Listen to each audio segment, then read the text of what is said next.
मङ्गलं भगवान् विष्णु मङ्गलं गरुडध्वजा मङ्गलं पुण्डरीकाक्षं मङ्गलाय तनोहरि सर्वमङ्गलमाङ्गल्ये शिवे सर्वार्थसाधिके शरण्ये त्र्यम्बके गौरी नारायणी नमोस्तुते।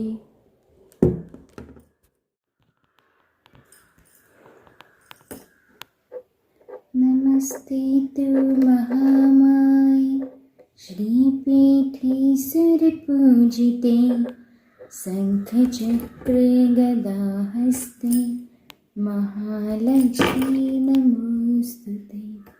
स्थूलसूक्ष्ममहारूढे महाशक्ति महोदरे महापापहरे देवी महालक्ष्मी नमोस्तुते।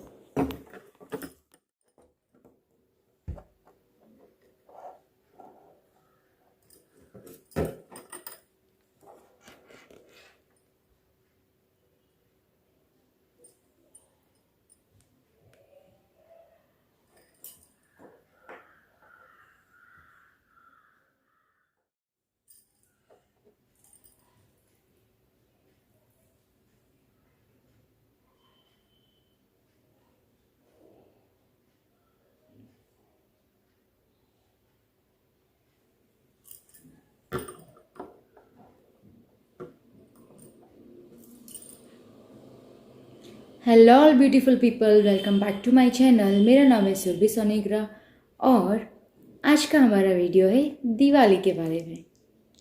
Happy Diwali to all, happy new year to all. Let's start this video.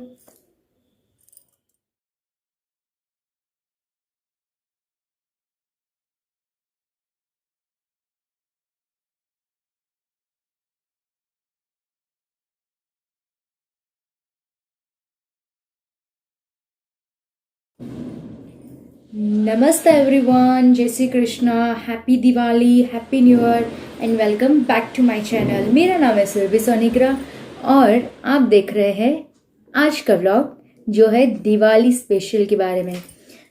मेरी काफ़ी फ्रेंड्स ने मुझे बोला है कि हम तो क्रिश्चियन है, हम तो मुस्लिम है, हम तो पारसी है, हम तो सिंधी है, हम तो सिख है, पंजाबी है, हम दिवाली क्यों मनाएं? और अगर मना रहे हैं तो आप मुझे ये बताओ कि इसके पीछे साइंटिफिक रीज़न क्या है, साइंटिफिक लॉजिक क्या है इसके पीछे। मेरे काफ़ी फ्रेंड्स मुझे पूछते हैं जो मतलब मनाते हैं दिवाली बट उनको रियल मीनिंग पता नहीं है। वो पूछते हैं कि आप हिंदू लोग दिवाली क्यों मनाते हैं, और हम बताते हैं कि राम जी अयोध्या वापस आए थे, पांडवास थे, वो 12 साल के वनवास ख़त्म करके फिर हमारे उनके हस्तिनापुर वापस आए थे, इसीलिए खुशी में ये त्यौहार मनाते हैं। एक जीत होती है, इसके लिए दशहरा में हम रावण जलाते हैं, रावण का वध करके राम जी वापस अयोध्या में आए थे, इसीलिए हम दिवाली मनाते हैं। दिवाली का एक ही दिन मनाओ ना फिर। ये मेरे फ्रेंड्स का क्वेश्चन होता है कि अगर आप वो आए हैं तो त्यौहार है, आप मना सकते हो, पर एक स्पेशल दिन का एक दिन रखते हो, बाकी के साल और बाकी के सारे दिन क्यों मनाते हो? और मनाना है तो ये अंधविश्वास है। ये काफ़ी सारे जवाब देने पड़ते हैं मुझे, और यही सवाल के जवाब में आज आपको देने आई हूँ कि आखिर हम दिवाली क्यों मनाते हैं। अयोध्या? नहीं, साइंटिफिक रीज़न आज हम जानने वाले हैं। फ्रेंड्स, मेरे काफ़ी फ्रेंड्स मुझे पूछते हैं कि हम दिवाली क्यों मनाते हैं। मेरे काफ़ी रिलेटिव्स ने को भी मैंने ये क्वेश्चन किया कि एग्जैक्टली इसके पीछे साइंटिफिक रीज़न क्या है। अभी साइंटिफिक रीज़न मतलब कि इसके पीछे का लॉजिक क्या है, रियल क्या है जो हमारी लाइफ के साथ हम कनेक्ट कर सकते हैं। क्या यही है कि हमने चलो दिया जलाया, पटाखे फोड़े और 3 दिन अच्छे अच्छे कपड़े पहन के सज धज के फ़ोटोशूट करवाया, क्या ये दिवाली है? या फिर मंदिर गए, रिलेटिव्स को मिले, या ये दिवाली है? बट ये क्यों करना है? ये तो हम कोई और दिन भी कर सकते हैं, दिवाली ही क्यों? तो इसके पीछे आज हम चलेंगे ये रीज़न जानने के लिए। फ्रेंड्स, दिवाली 5 से 6 दिन का त्यौहार होता है। सबसे पहले आता है रामा एकादशी, फिर आता है वाघ बारस, फिर आता है धनतेरस, फिर आता है काली चौदस, फिर आता है दिवाली, फिर आता है न्यू ईयर, फिर आता है भाई दूज और उसके बाद आता है लाभ पाचम। तो आई थिंक ये 7 to 8 days का फंक्शन हो गया है या फेस्टिवल बोल सकते हैं आप। ये कंप्लीट फेस्टिवल 7 to 8 days का मतलब कंप्लीट एक वीक का होता है पूरे साल में। और ये इंडिया की कल्चर के हिसाब से सब मनाते हैं। ऐसा नहीं है कि हम गुजराती है तो गुजराती मनाएंगे, नॉर्थ साइड के पंजाबी है तो पंजाबी मनाएंगे, हिंदू है तो हिंदू मनाएंगे, नहीं। राजस्थानी मनाते हैं, बंगाली मनाते हैं, साउथ इंडियन मनाते हैं, सारे हिंदू लोग, क्रिश्चियन लोग। हमारा इंडिया एक खिचड़ी है जहाँ पे सारे कल्चर के लोग मिले हैं, नेशनली इंटरनेशनली। और जो भी लोग इंडिया में दिवाली के टाइम होते हैं उनको ये फेस्टिवल एंजॉय करने का मौका और उसके बारे में समझने का मौका बहुत ज़रूरी होता है। और उनको समझाने के लिए हमें समझना पहले ज़रूरी है। पहले तो हमें ये समझना है कि जैसे कि हमारी 3 सीज़न होती है, वातावरण या हम कहते हैं कि सीज़न है हमारे। तो सबसे पहले आता है विंटर, यानी हम कहते हैं कि ठंड की मौसम। हमारे 3 मौसम है साल में। सबसे पहले आते हैं ठंड की मौसम, फिर आता है समर जो बोलते हैं हम लोग कि गर्मी की मौसम, फिर आता है मॉनसून यानी रेन सीज़न, बारिश की सीज़न। ये 3 हमारे लाइफ के साथ जुड़ी हुई और ये वर्ल्ड के साथ जुड़ी हुई एक सीज़न है, ठीक है। तो हमारे इंडिया में फ्रेंड्स, हमारे जो किसान भाई थे वो पूरे साल में अपनी खेती करते थे। और किसान तो हम कहते हैं कि ये किसान है, और हम आज के कल्चर में उनको काफ़ी कहते हैं ना कि काफ़ी मेंटालिटी लोग लगते हैं कि ये तो गवार है, पढ़े लिखे नहीं है, या ज़्यादा इनको कुछ सिटी का पता नहीं होता है, अर्बनाइजेशन का, फैशन का पता नहीं होता, और ये एक किसान है। तो वो कहते हैं ना नेगेटिव साइड का एक व्यू बन के रह गया है आज के कल्चर में। जबकि किसान की जो साइकिल है, लिविंग साइकिल, जिसको हम बोल सकते हैं रहनी कहनी, तो ये रहन कहन के हम जो किसान के होते हैं उससे काफ़ी हम लोग सीख सकते हैं। और यही चीज़ हमारे फेस्टिवल के साथ मिली है, हमारे सीज़न को फोकस करते हुए। तो अभी हम जानेंगे कि ये किस तरह से।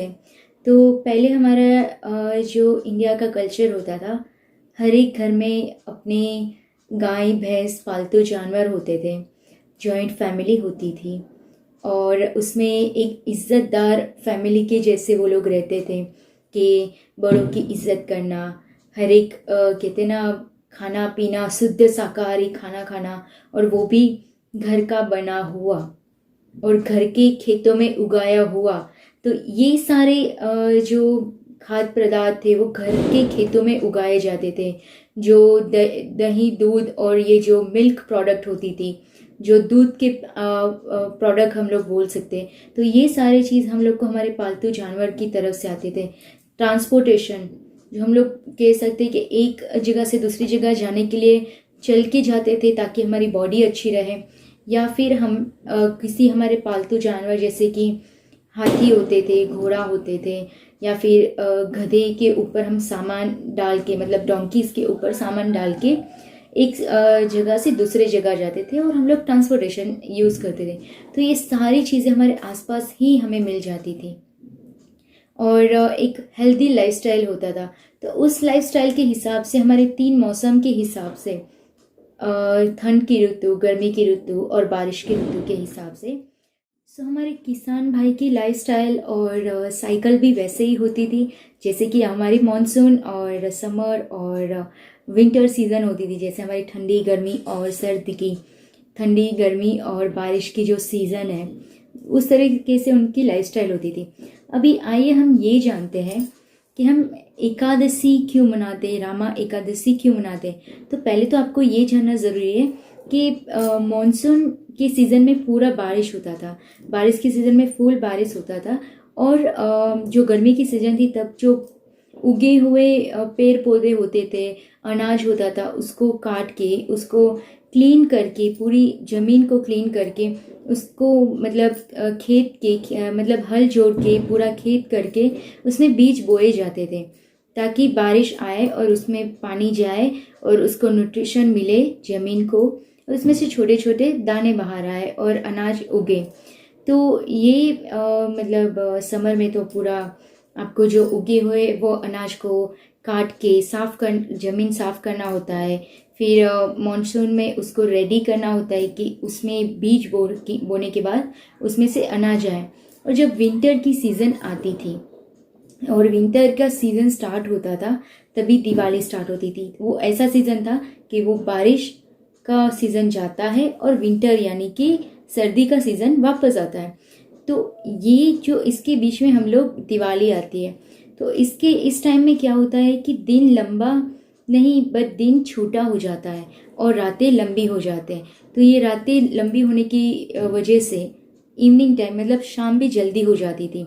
और पहले के ज़माने में ये सारे बोए हुए अनाज जो होते हैं, मतलब हम लोग जो ज़मीन में इन्होंने बीज बोए होते हैं, बीज डालकर जो ज़मीन बनाई होती है, वो ज़मीन को कहते हैं ना कि बहुत ही छोटे छोटे पौधे आते हैं और वो पौधे का रक्षण करने के लिए वहाँ पे हमारे खेडूत या मतलब किसान भाई जो होते हैं वो वहाँ पे सोते थे अपनी फैमिली के साथ। जैसे हम आज के ज़माने में जिसको हम फार्म हाउस बोलते हैं, वो उस ज़माने में ऑलरेडी चलता था, वो वहाँ पे रहते थे। तो उसमें वो ज़मीन को प्रोटेक्ट करना बहुत ज़रूरी होते हैं, क्योंकि उसमें से जो बीज निकलते हैं, बीज फूट के उसमें से जो पौधे निकलते हैं छोटे छोटे, वो इतने नरम होते थे कि उसको टूट गए तो फिर वो पौधे आगे ज़्यादा उग नहीं सकते थे, विकसित नहीं हो सकते थे। तो उसके लिए हमारे जो मेल थे सारे, और रात में वो कहते हैं कि जो हमारा खेत होता था, खेत में जानवर का डर होता था इसलिए, और वहाँ पे बहुत मेहनत का काम होता था, इसीलिए हमारे किसान भाई वहाँ पे जेंट्स मतलब कहते हैं ना कि मर्द लोग ज़्यादा रहते थे और जो लेडीज़ पार्ट होते थे वो घर में रहते थे, बच्चे को संभालते थे। तो ये एक कहते हैं ना कि टाइम गैप हो जाता है। एक कहते हैं ना कि जनरेशन में एक कहते हैं कि फैमिली में जेंट्स एक साइड हो जाते हैं, लेडीज़ एक साइड हो जाते हैं, और उनके खेत में जो बीज आते हैं, वो जो अनाज उगता है, उससे उनका घर चलता है। इसकी वजह से लेडीज़ भी जेंट्स को सपोर्ट करने के लिए अलग तरीके से खाना बनाती थी, और जो जेंट्स होते थे वो वहाँ पे रहते थे। अभी हम लोग वापस आएंगे कि अभी हम लोग एकादशी क्यों करते हैं। ये एकादशी एक ऐसा त्यौहार है जब ये पूरा सीज़न का जो इन्होंने बीज बोए हैं उसको मॉनसून में, कहते हैं ना कि पूरा मॉनसून आने की वजह से पानी हो जाता है, कीचड़ हो जाता है, तो इसके बाद जो इनकी हार्ड वर्क होता है, हार्ड वर्क करने के बाद ये जो सर्दी का मौसम आता है जो हम लोग विंटर कहते हैं, उसमें उनको थोड़ा रेस्ट चाहिए होता है, क्योंकि उन्होंने बहुत हार्ड वर्क किया होता है किसान भाई ने। तो ये किसान भाई अपनी फैमिली के साथ टाइम बिताने के लिए जाते हैं, और उसी दिन हम एक एकादशी यानी भगवान को याद करके एक दिन का उपवास रखते हैं। फिर आता है वाघ बारस। तो वाघ बारस क्या होता है कि खेतों की रखवाली करना होता है। वाघ को हम लोग एक्चुअली वाघ बारस कहते हैं, और उसमें क्या होता था कि रात में अलग अलग तरह से उसको हम लोग गुजराती में वाघ बारस भी कहते हैं। वाघ का मतलब है टाइगर, और टाइगर मतलब एक होता था कि पहले के ज़माने में जब किसान भाई खेती करते थे और रात में वहाँ पर ही रुक जाना होता था, तो अलग अलग तरह के जानवर उन पे हमला करते थे, और वो आसपास के जानवर होते हैं, शेर मान लो आप, कह सकते हो कि टाइगर यानी वाघ को भी मान लो, और या फिर कह सकते हैं कि लोमड़ी हो सकते हैं। बहुत सारे जंगली जानवर वहाँ पे रहते थे जो हमला करते थे इंसान पे। तो ये सब जानवर की को रक्षक करने वाले ये किसान भाई होते हैं, जो रात को जग के उनके मतलब ग्रुप में से जो वहाँ पे काम करते हैं उसमें से एक इंसान जगता है और ये सारे जानवर को भगाते हैं या फिर पूरी रात जाग के रखवाली करते हैं। तो ये और उसके साथ दूसरे एक कहते हैं कि गांव के रक्षक होते थे, वो भी मतलब गांव के कहते हैं ना पादर, हम लोग गुजराती में बोलते हैं, सरहद बोलते हैं। तो वो सरहद पे रह के पूरा गांव की रक्षा करते थे जानवरों से और डाकुओं से। तो ये सारे लोग को हम अप्रिशिएट करने के लिए, उनकी तारीफ करने के लिए, उनका शुक्रिया मानने के लिए हम उनके नाम का सबसे पहले वाघ बारस करते हैं, कि जहाँ पे उनका शुक्रिया मानते, उनको थैंक यू बोलते थे, उनका अप्रिशिएट करते थे, हमें उनको तारीफ करते थे, और इसीलिए हम उनकी पूजा करते थे। तो पहले के ज़माने में अन्न होता था, उसको बहुत ही इम्पोर्टेंस दिया जाता था, और ये अन्न की और हमें हमारी फैमिली की रक्षा करने वाले रक्षक को हम लोग अप्रिशिएट करते थे, उनकी पूजा करते थे। तो सबसे पहले तो ये रक्षक ही आते हैं कि जिसकी वजह से हम आराम से ज़िंदा रह सकते हैं और खाना खा सकते हैं। तो इसकी वजह से वाघ बारस हम मनाते थे। उसके बाद आता था नेक्स्ट डे धनतेरस। तो ये जो इनकी जो खाने की हम लोग जो रक्षा करते हैं और हमारे घर की रक्षा करते हैं, उनका शुक्रिया करने के बाद धनतेरस आता है, जब कुबेर जी, लक्ष्मी जी, धनवंतरी देव, ये तीनों लोग की पूजा होती थी। धनवंतरी देव यानी विष्णु भगवान का एक अवतार है, और इसमें लक्ष्मी जी का भी पूजन होता है और कुबेर भंडारी का भी होता है। तो धनवंतरी जो देव है वो अन्न के देव कहा जाता है, ताकि हमारे घर में जितना भी खाना पीना अन्न सामग्री है उसका हम शुक्रिया करें हमारे भगवान से, और उसको क्लीन करके, कहते हैं ना कि दिवाली के पहले घर साफ करना चाहिए, घर की सफाई करनी चाहिए, दिए लगाने चाहिए, लाइट्स लगाने चाहिए। तो बस यही एक रीज़न है कि जब हम ये कंप्लीट, कहते हैं ना कि ये घर साफ करके हमारे खाने की जो चीज़ होती है उनका भगवान को शुक्रिया करते हैं। पहले तो हमारा होता है घर की रक्षा, फिर होती है खाने की रक्षा, इसलिए हम धनवंतरी देव भगवान विष्णु की पूजा करते थे। सेकंड होता था कि लक्ष्मी जी, खाना खा लिया, घर हो गया, अभी पहनने के लिए कपड़े चाहिए और उसके लिए धन भी आवश्यक होता है, तो इसीलिए हम लक्ष्मी जी की पूजा भी करते थे। फिर आता है कि धन की देवी लक्ष्मी जी की पूजा करते थे। फिर आता है कुबेर भंडारी।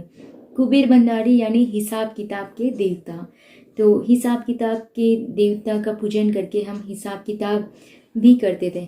सो सबसे पहले तो ये भी होता था कि पहले के ज़माने में ठेकेदार होते थे, राजा होते थे, बड़े बड़ा साम्राज्य होता था, तो कानून चलाने के लिए और शिकार करने के लिए और दूसरे देशों पे अपना कब्जा जमाने के लिए लड़ाई में जाते थे सिपाही राजा। तो ये पूरे साल बिजी रहते थे, और मॉनसून का एक ऐसा टाइम आता था जब ये सिपाही वापस आते थे, कहीं पे अटक गए हैं लड़ाई करने के बाद जब मॉनसून या मतलब रेन का जो सीज़न आता था, बारिश का सीज़न आता था, तो वो जहाँ पे लड़ाई कर रहे वहाँ पे रुक जाते थे। जैसे ही वो हार जीत होती है वहाँ पे रुक जाते थे। फिर जैसे ही ये बारिश का मौसम आता था, ये ख़त्म हो जाए बारिश का मौसम, तो वो कहते हैं कि ठंड के मौसम में अपने घर की तरफ आते थे। इसीलिए तो हम रास्ते में दिए जलाते हैं। दिए जलाने का मतलब ही यही है कि जो भी राहगीर होता है उसको हम दिए जला के उनको मतलब वेलकम करते हैं, या फिर कोई नई लड़ाई लड़ने के लिए कोई सैनिक की टीम जा रही है तो उनको जाने के लिए उनको रास्ता दिखाई दे। आजकल तो स्ट्रीट लाइट्स मिल गई है, एलईडी लाइट्स मिल गई है, हर एक घर में ट्यूब लाइट्स है। पहले के ज़माने में नहीं थे, पहले के ज़माने में था फनस और दिया। तो ये दिया और मोमबत्तियाँ, तो ये दिया मोमबत्तियाँ जला के वो इसलिए एक्स्ट्रा एक दिया जला के रखते थे, और ये वीक में तो काफ़ी रखते थे क्योंकि बारिश के बाद ये वीक फ्रेश वीक कहा जाता था, और तभी काफ़ी कहते हैं ना कि हमारे पूरे साल की जो मौसम है उसको देखते हुए यही टाइम पे सब लोग आते थे बाहर लड़ाई करके, या फिर काम करने गए हैं बिजनेसमैन, पहले के व्यापारी जो बाहर गए वो वापस आते थे, और काफ़ी लोग वापस जाने की तैयारी करते थे। तो ये टाइम में इसीलिए हम लोग दिया जलाते हैं। अब जो कहते हैं कि दूसरा एक रीज़न ये भी होता है कि जब ये सैनिक लड़ाई करके वापस आते हैं तो उनका जो कहते हैं कि पूरे साल का नुकसान और नफ़ा भी तो देखना है। और इसके लिए वो लोग ये एक दिन चूज़ करते थे जिस पे वो लोग हिसाब किताब की पूजा करें, जितना नफ़ा हुआ है उसका भगवान को शुक्रिया माने, भगवान को थैंक यू बोले, उनका आभार व्यक्त करें। और अगर जो मतलब कहते हैं कि जो नुकसान हुआ है वो आगे से ना हो उसकी प्रार्थना करें।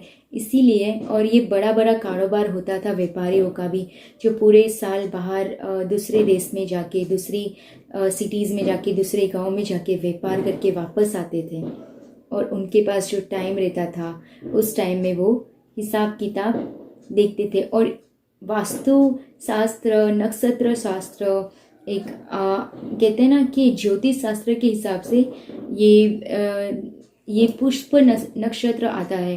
और ज्योतिष के हिसाब से ये पुष्प नक्षत्र जब होता है तभी हमें खरीदी भी करनी चाहिए किसी भी गहने की, जैसे कि चांदी होता है, सोना होता है, हीरा होता है, कोई भी मतलब कहते हैं ना धन की और किसी भी कीमती चीज़ की खरीदी करनी चाहिए। और ये पुष्प नक्षत्र को ध्यान में रखते हुए धनतेरस का नाम पड़ा, ठीक है। उसके बाद का दिन आता है काली चौदस। हमें लगता है काली चौदस के दिन तो काफ़ी अघोरी और काफ़ी बड़े बड़े पुजारी होते हैं, वो बड़ी बड़ी महादुर्गा पूजा करते हैं, महाकाली पूजा करते हैं, करनी भी चाहिए। बट इसके पीछे का रीज़न क्या है? काली चौदस के दिन हमारे गुजरात में, मुझे दूसरे सिटी का तो पता नहीं है और दूसरे कहते हैं ना कि स्टेट का पता नहीं, बट हमारे गुजरात राज्य में काली चौदस के दिन हमारे घर के ऊपर से एक कहते हैं कि दाल वड़ा बनाया जाता है, जो 5 या 6 दाल को मिक्स करके एक वड़ा बनाया जाता है, तिल के उसके खीरे में मिक्स करके उसका एक वड़ा बनाया जाता है, जो इवनिंग टाइम में तल के गर्मा गर्म घर से निकाल के 4 रास्ते पे रख के आ जाते हैं और पीछे मुड़ के नहीं देखना है। आपको लगता है कि इसके पीछे भी कोई राज है? जी बिल्कुल, इसके पीछे भी राज है। अभी इसके पीछे क्या राज है? पहले तो हमारे घर में हम नज़र उतारते हैं, वो नज़र नहीं उतारते। हम जो खाना खाते हैं उसका भगवान को शुक्रिया मानते हैं और पूरे घर में वो खाने का शुक्रिया मानते हुए एक खाना पैक करके, कि जो लोग पहले के ज़माने में जो लोग थे वो राह पे चलते जाते थे। पहले के ज़माने में कि 2 व्हीलर्स, 4 व्हीलर्स, ट्रेन्स, फ्लाइट्स नहीं होती थी। पहले के ज़माने में पैदल चल के जाना होता है और पहले बहुत दूर होते थे, एक जगह से दूसरी जगह जाने के लिए काफ़ी टाइम, काफ़ी किलोमीटर्स लगते थे, काफ़ी माइल्स चलना पड़ता था। और तो इसके लिए जो लोग रात को थक जाते थे वो गांव के चौराहे पे या फिर गांव के सरहद पे आके बैठते थे और उनको खाने के लिए कुछ चाहिए होता था। जैसे मैंने आपको बताया कि सिपाही होते थे, वो लड़ाई करने जाते थे, फिर वापस आते थे और उनको खाना चाहिए होता है। और रात में वो किसी के घर जाके नहीं बोल सकते क्योंकि सब लोग अपनी फैमिली के साथ होते हैं, लेडीज़ के साथ होते हैं, तो वो हर एक घर में जाके खाना नहीं मांग सकते। और उनका आत्मसम्मान भी तो होता है, वो क्यों हर एक घर में जाके खाना मांगे। इसीलिए हम हमारे घर में जो खाना है उसका शुक्रिया करके, जिसने खाना नहीं खाया है ऐसे लोगों के लिए हम 4 रास्ते पे ये खाना छोड़ के आते हैं। पीछे मुड़ के क्यों नहीं देखना है, ताकि वहाँ पे कौन वो खाना उठा के खा रहा है। वो हो सकता है कि इंसान भी खा रहे हैं या भूखे जानवर भी खा रहे हैं या कोई कहते दूसरे लोग भी खा रहे हैं। तो वो इसीलिए हम पीछे मुड़ के नहीं देखना है कि हमने तो हमारा दान कर दिया, हमारे घर से हमने एक छोटा सा खाना का टुकड़ा वहाँ पे रख दिया और जिसको आगे खाना है वो खा ले। एक केला खाना नहीं, उसके साथ एक पानी का लोटा भी रखा जाता था ताकि जिसको पानी पीना है वो पानी भी पी सकते हैं। तो बेसिकली ये सारे साइंटिफिक रीज़न है। आपको भी तो अचरज लगा ना कि ये सारे साइंटिफिक रीज़न। हाँ जी, अब हम मूव ऑन करते हैं कि दिवाली क्यों मनाई जाती है।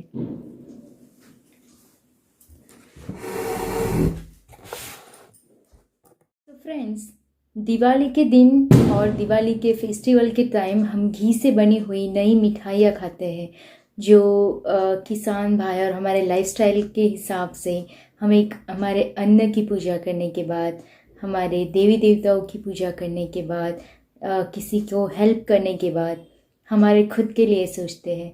और यही मतलब है दिवाली का ग्रेटिट्यूड। ग्रेटिट्यूड यानी आभार व्यक्त करने का एक फेस्टिवल है, जिसको हम इंग्लिश में और कहते हैं ना कि अर्बन कंट्रीज़ है सारी फॉरेन कंट्रीज़ में, उसको थैंक्स गिविंग के हिसाब से सेलिब्रेट किया जाता है। हमें अर्बन कल्चर के बारे में बहुत पता होता है, थैंक्स गिविंग का एक फेस्टिवल है, बट वहाँ पे लोग एक ही दिन का फेस्टिवल मनाते हैं और एक ही दिन हर एक दूसरे के घर जाते हैं और या फिर कहीं एक जगह पे मिल के एक दूसरे के बारे में अच्छा या बात करते हैं और एक दूसरे को गिफ्ट्स देते हैं और डिनर का प्लान होता है। ये अर्बन कंट्रीज़ में यानी कि फॉरेन कंट्रीज़ में इसको थैंक्स गिविंग के नाम से माना जाता है। हमारा इंडिया हर चीज़ में आगे है सच में, और इसीलिए हम इंडियंस 7 डेज़ यानी एक वीक तक ग्रेटिट्यूड करते हैं। और सिर्फ हम इंसान को नहीं, हमारे आसपास जुड़ी हर एक चीज़ को हम ग्रेटिट्यूड आभार व्यक्त करते हैं, चाहे वो हमारे पालतू जानवर क्यों ना हो, चाहे वो हमारा घर क्यों ना हो, चाहे हमारे देवी देवता क्यों ना हो, जो हमें अग्नि देते हैं, जो हमें पानी देते हैं, जो हमें सांसें देते हैं, जो हमें ये सारे मौसम देते हैं। ये सारे देवता हम लोग इंसान को, हमारे पैर को, हमारे घर को, हर एक चीज़ की पूजा करते हैं ये 7 दिनों में। हमारे बिजनेस तक को हम, जिससे हमारा घर चलता है, बिजनेस चलाने वाले लोग को, गांव में रक्षा करने वाले लोगों को, हर एक लोग का हम धन्यवाद करते हैं। और इसी लोग के धन्यवाद करने के हिसाब से हम ये कंप्लीट एक वीक का दिवाली फेस्टिवल मनाते। तो दिवाली के दिन हम घी खाते हैं और घी में लैक्टोज नहीं होता, जबकि वही लैक्टोज हमें दूध में मिलता है। घी से बनी हुई चीज़ खाना बहुत फ़ायदेमंद है, जबकि आयुर्वेद में भी घी को खाने का बादशाह यानी खाने का सबसे बड़ा फ़ायदे कारक चीज़ मानी गई है आयुर्वेद में, तो वो है घी। सबसे उत्तम चीज़ है वो है घी। घी से आपके जले हुए हाथों पे या कहीं पे लगा दो, घी गाय का जो देसी घी होता है, कहीं पे भी आप जले हुए या कुछ लग जाता है उसके ऊपर लगा दो, काफ़ी फ़ायदेमंद है। उसको खाने से, उसके यूजेस से, उसके उपयोग से बहुत फ़ायदा होता है। लेकिन और हमारे जो पुराना कल्चर था, वो सारे लोग घी से बनी हुई आइटम्स बनाते थे, खाते थे, और जिसकी वजह से हमारी बॉडी में स्ट्रेंथ रहते हैं। गुजरात में हम लोग अरदिया बनाते हैं, हम लोग घी से घी पाक बनाते हैं, मतलब जैसे कि कह सकते हैं कि ड्राई फ्रूट्स का पैटीज़ जो हम आज चिक्की बोलते हैं। मेरे लास्ट वीडियो में आपने देखा होगा कि कैडबरीज़ की चिक्कीज़ और पैटीज़ हम बनाते हैं, एनर्जी बार कहते हैं, वो घी से ही बनता है। तो ये दिवाली में हम घी खाते थे, घी की अच्छी अच्छी मिठाइयाँ बना के खाते थे। एक तो सब लोग का आभार व्यक्त करके बाद में हमारे बारे में सोचते थे और सेलिब्रेट करके साथ में खाने के लिए अच्छी अच्छी वानगी बनाते थे। तो ये सारी चीज़ें हम बनाते थे प्योर घी में। कल्चर वाइज ये बहुत अच्छी चीज़ है। तो हम घी क्यों नहीं खाते? घी से फैट होते हैं? नहीं, घी में फैट नहीं होता, फैट होता है मिल्क में। वही मिल्क में जिसको हम खाने के बाद काफ़ी लोगों को कहते हैं ना कि गैस की बीमारियां हो जाती है, काफ़ी लोगों को हेल्थ इश्यूज़ होता है, दूध में वो चीज़ दिखाई देती है। और हम कहते हैं कि फिर तो काफ़ी लोग बोलते हैं कि हम घी क्यों नहीं खाते, या फिर हम तेल पे क्यों ज़्यादा भरोसा करते, या फिर तो तेल एक मुस्लिम कंट्री से आते हैं, जैसे कि अफ़गानिस्तान है, पाकिस्तान है, पाकिस्तान तो नहीं बोल सकती बट दुबई है, अफ़गानिस्तान है, और ये सारे देश है जहाँ पे तेल का उत्पादन, तेल का फिल्टर करते हैं उसको, ज़मीन से जो तेल निकलते हैं वहाँ पे तेल के कुएँ हैं, ठीक है। तो वहाँ से तेल इतना सारा निकल आया 2-3 सदियों के पहले कि जिसको मतलब बेचने से भी वो ख़त्म नहीं हो रहा था। और इतनी मात्रा में तेल निकलने के बाद काफ़ी कहते हैं ना, फॉरेन कंट्रीज़ ने उनके कॉन्ट्रैक्ट लिया बेचने के लिए, बस अपने तेल का बिकाने के लिए। उन लोगों ने हमारे घी को इंडिया, क्योंकि पूरे देश में इंडिया सेकंड नंबर पे आता है पॉपुलेशन में, सबसे ज़्यादा लोग रहने वाले इंडिया में है। उससे पहले चाइना आता है, चाइना में सबसे ज़्यादा लोग हैं, फर्स्ट नंबर पे कंट्री है, सेकंड हमारी कंट्री आती है इंडिया। और अपने तेल को सेल करवाने के लिए उन्होंने हमारे घी को डिग्रेड कर दिया, अंडर एस्टिमेट कर दिया बेचारे को। और हम लोग इतने, कहते हैं ना, हमारा इंडियन कल्चर इतना साइंटिफिक है, इतना रीज़नेबल है, इतना कहते हैं कि हर चीज़ में उसका एक यूनिकनेस है। ये सब जानते हुए भी हम दूसरों से इतना इम्प्रेस होके, फॉरेन कंट्रीज से इतना इम्प्रेस होके फॉरेन कंट्रीज़ के प्रोडक्ट यूज़ करना स्टार्ट कर दिया। वही तेल जो खाने से डबल फैट होता है, वही तेल जो काफ़ी टाइम रिफ़ाइन नहीं होता, वही तेल जो एक्स्ट्रा रिफ़ाइन करके हमें बेचा जाता है बट फिर भी हार्ट के, बॉडी के प्रॉब्लम्स होती है, वही तेल की चीज़ें खाते हैं जिससे हमें स्ट्रेंथ नहीं मिलती। वही तेल जो हमारे फेस और स्किन को ख़राब करते हैं, बाल को ख़राब करते हैं।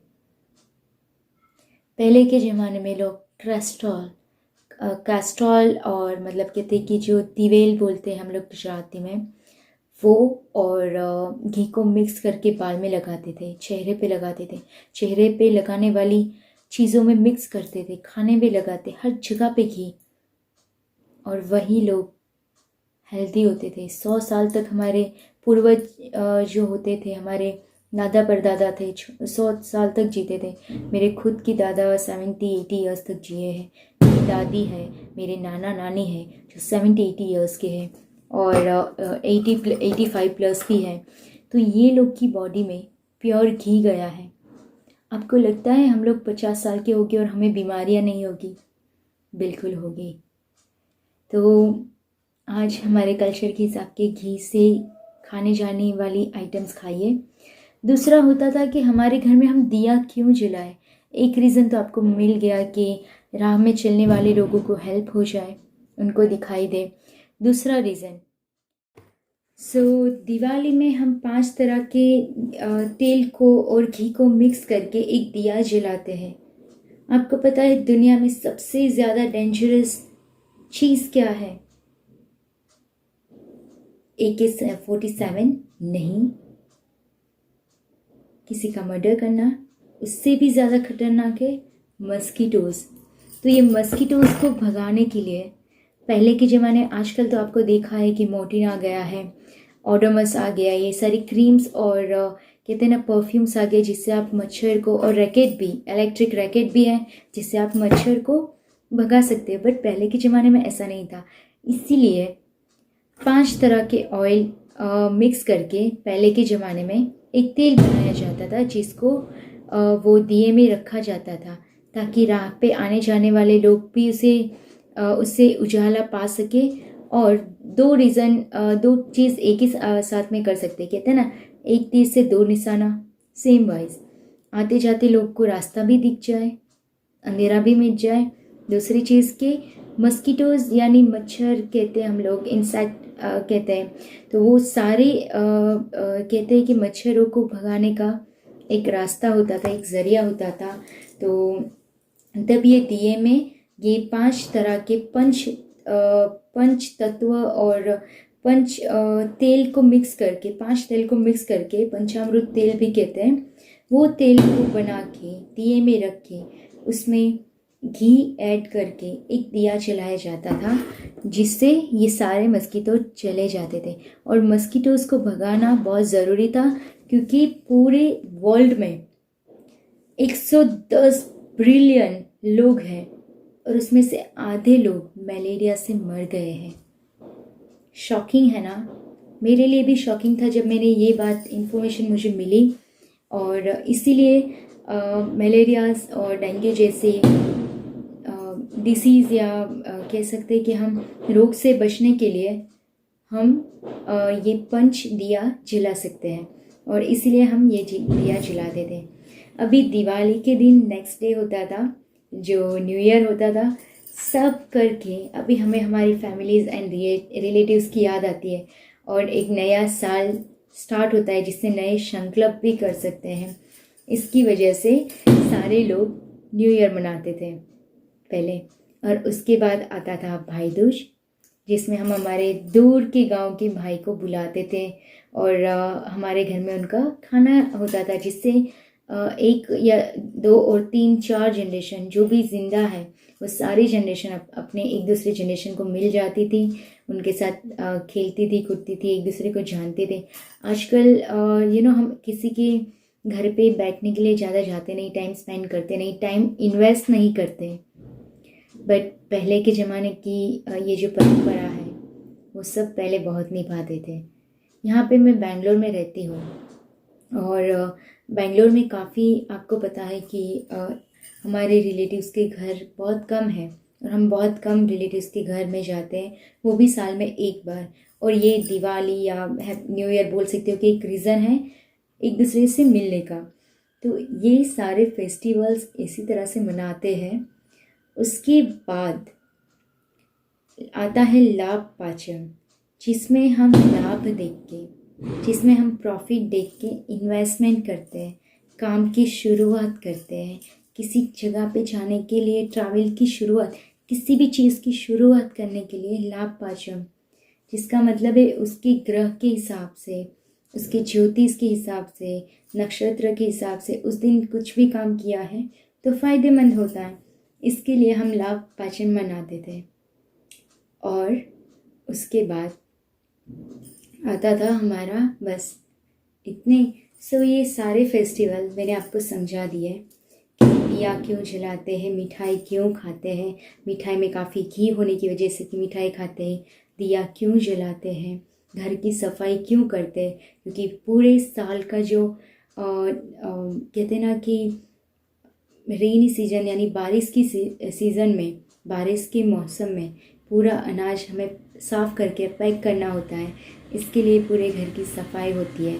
और लक्ष्मी धनतेरस होता है, जहाँ पे घर की लक्ष्मी औरतों को भी एक तरीके से पूजा जाता है, क्योंकि पूरा घर उन्हीं से ही बनता है। तो इसीलिए हम धनतेरस की भी पूजा करते हैं। काली चौदस का मतलब है कि हम बुराइयों को पे अच्छाइयों की जीत होती है। दिवाली का भी यही मतलब है। बट साइंटिफिक रीज़न से देखें तो पूरे साल के मौसम को देखते हुए, उनके कल्चर को देखते हुए ये पूरा एक कहते हैं ना परंपरा बनाई गई है। और हमारे पूर्वज ने जो परंपरा बनवाई है उसको रिस्पेक्ट करो, क्योंकि हम हमारी परंपरा को रिस्पेक्ट नहीं कर रहे, और वही परंपरा दूसरे देश से लोग हमारे देश में आके समझते, सीखते, अप्रिशिएट करते, और अपने देश में जाके अपनी तरह से एक नई परंपरा बनाते, और वही परंपरा हमारे इंडिया में आते हैं, तब हम जाके उन्हें फॉलो करते हैं। हम हमारी परंपरा पर क्यों फॉलो नहीं कर सकते? हमें दूसरों से इंस्पायर होने की ज़रूरत ही नहीं है। हमारे खुद के कल्चर में इतनी सारी सीक्रेट्स हैं। हमारी जो हनुमान चालीसा है उसमें जो सूरज से धरती का जो डिस्टेंस बताया गया है, 12 योजन, वो हमारे हनुमान चालीसा में ऑलरेडी बताया गया है। और वही आज की 21वीं सदी में हमारे साइंटिस्ट और हमारे नासा के साइंटिस्ट, इसरो के साइंटिस्ट जाके उसको प्रूव करे हैं। तो ये सारी चीज़ें तो हमारे कल्चर में ऑलरेडी है, सदियों पहले की, और वही चीज़ आज हमारे इंडिया में फॉलो नहीं की जाती। आप काफ़ी भी अंग्रेज़ को देखो, जब वो इंडिया आते हैं, इंडिया के कल्चर को देख के यहाँ पे रह जाते हैं। हम क्या करते हैं, हमारा देश छोड़ के उनके पास जाते हैं, काम के लिए जाना पड़ता है। बल्कि कल्चर को हमें हमेशा फॉलो करना चाहिए। इसी के साथ मैं ये वीडियो समाप्त कर रही हूँ। Happy Diwali, happy new year once again guys. और कुछ भी मैंने मिस आउट किया है तो आप कमेंट बॉक्स में लिख सकते हो। मुझे लाइक, शेयर, कमेंट करना प्लीज़ मत भूलना। और सब्सक्राइब ज़रूर करना ऐसी काफ़ी डिस्कशन वीडियोस के बारे में, life related videos, mojo box related videos और काफ़ी अलग वीडियोस के लिए।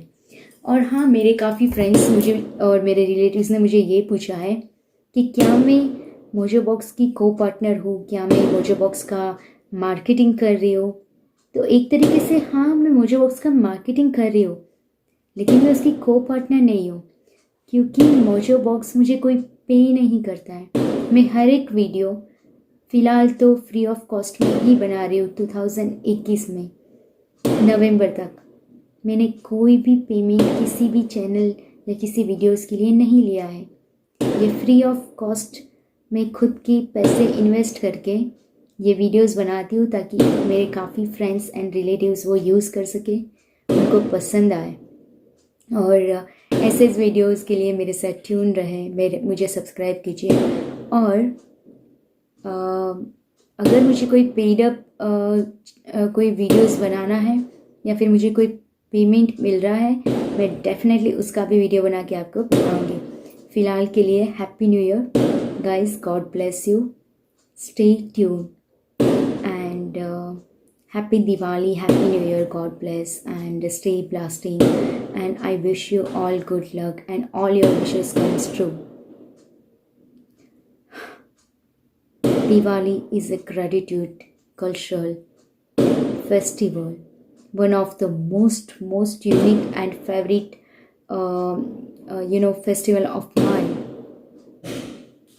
personally, and that's why I love this festival and I want you all guys to follow this culture, and I hope you like this video and information. If I'm missing out any information, please comment box that, so for the next time आप please अपनी कोई भी point अगर miss out में कर रही हो तो उसको कमेंट बॉक्स में लिखिए, प्लीज़ लिखिए, ताकि वो सारे कमेंट में पढ़ के अपने नेक्स्ट वीडियो में हमारा ये कन्वर्जेशन कंप्लीट कर सकूँ या कंटिन्यू कर सकूँ, या एक आपको ऐसे इन्फॉर्मेशन दूँ। क्योंकि मेरे पास मैं एक बिज़नेस करती हूँ इवेंट ऑर्गेनाइजिंग का, और ये बिज़नेस के हिसाब से मेरे पास काफ़ी इन्फॉर्मेशन रहती है, और मैंने काफ़ी कहते हैं कि स्ट्रगल भी किया है अपनी लाइफ में काफ़ी गोल्स पाने के लिए। तो ये सारे स्ट्रगल्स मैं आप लोगों को नहीं करवाना चाहती, या फिर मेरे एक्सपीरियंस से मैं आपको सपोर्ट कर सकती हूँ कि आप ये जगह पे इस तरह से रास्ता मिल सकता है। यही हेल्प के लिए मैं ये सारे वीडियोस बनाती हूँ। तो प्लीज़ आप मेरे इस चैनल को सब्सक्राइब कीजिए, लाइक कीजिए, शेयर कीजिए।